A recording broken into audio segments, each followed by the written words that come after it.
Hello everyone, এই যে কদবেল, পাকা কদবেল আমার ননদ শম্পা দিয়েছে।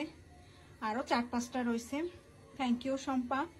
আমি কদবেল কিভাবে আমার মতে বানাই সেটা একটু দেখেন। আমি কদবেল মাখাই হচ্ছে কিভাবে সেটা আপনাদেরকে দেখাই। যে যার মতো করে কদবেল মাখায়, আমি আমার মতো করে কদবেল কিভাবে মাখাই আমি সেভাবে আপনাদেরকে দেখাচ্ছি।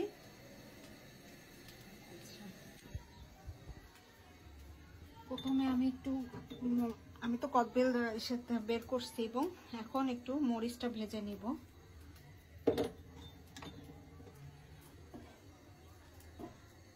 তেল গরম করলাম। তেল গরম করার পরে আমি এখন শুকনো মরিচ ভাজবো। অনেকে আবার কাঁচা মরিচ দিয়ে খায়, বাট আমি কদবেল মাখাটা আমি কাঁচা মরিচ দিয়ে পছন্দ করি না, আমি শুকনো মরিচ দিয়ে পছন্দ করি। সেক্ষেত্রে আমি বেশি ঝাল হয়ে যাবে, 3টাই দেই, বেশি ঝাল হয়ে যাবে। এই যে আমার মামুনিও চলে আসছে। কবে হাই দাও, হাই, আমার মামুনিও আসছে।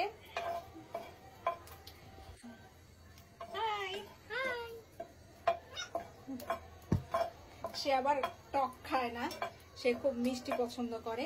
আমিও প্রচুর মিষ্টি পছন্দ করি, বাট আমার কেন জানি আমার কদবেল, তেঁতুল, বড়ই এগুলোই যেন খুব বেশি খেতে ইচ্ছা করে।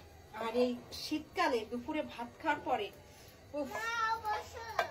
খেতে খুব ভাল লাগে।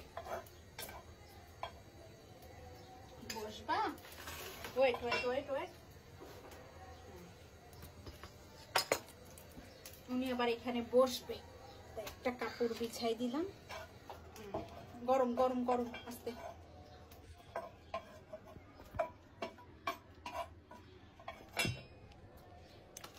এই যে কদবেল, এর মধ্যে আমি হচ্ছে এখন একটু লবণ দিব, আস্তে একটু লবণ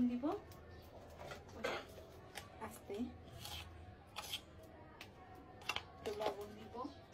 আর আমি যেহেতু একটু মিষ্টি খেতে পছন্দ করি, সেক্ষেত্রে আমি একটু চিনি দিব। হ্যাঁ, চিনি দেওয়ার আগে আমার মেয়ের মুখে একটু দিয়ে নিতে হয়। মামা, হ্যাঁ, আমি এটা একটু চিনি পছন্দ করি, সেক্ষেত্রে একটু আমি চিনি বেশি দিব। কিন্তু কদবেলটা মিষ্টি আছে। এখন এই শুকনো মরিচ গুলো দিব।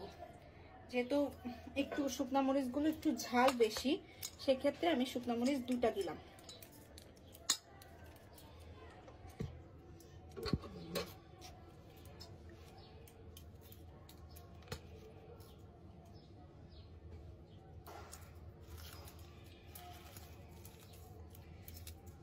কদবেল মাখা খেতে যে কি ভালো লাগে, আর এই শীতকালে না কদবেল খেতে খুব ভালো লাগে।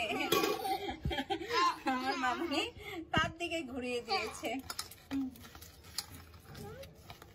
আর এই শীতকালে না ভাত খাওয়ার পরে খুব খুব বেশি না টক খেতে ইচ্ছা করে, মানে কিছু একটা ঝাল ঝাল বা চালতার আচার বা এই কদবেল মাখা এগুলো না খুব ভাত খাওয়ার পরে খুব খেতে ইচ্ছা করে এই শীতকালটা।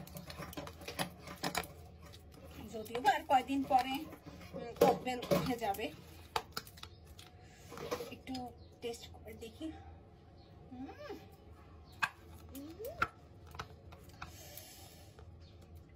ঝাল হয়নি, তাই আরেকটা ঝাল দিলাম।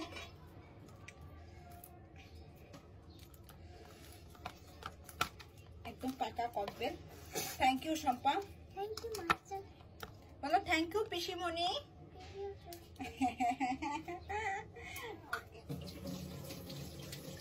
আর একটু চিনি দিতে হবে, কারণ একটু মিষ্টি কম হয়েছে।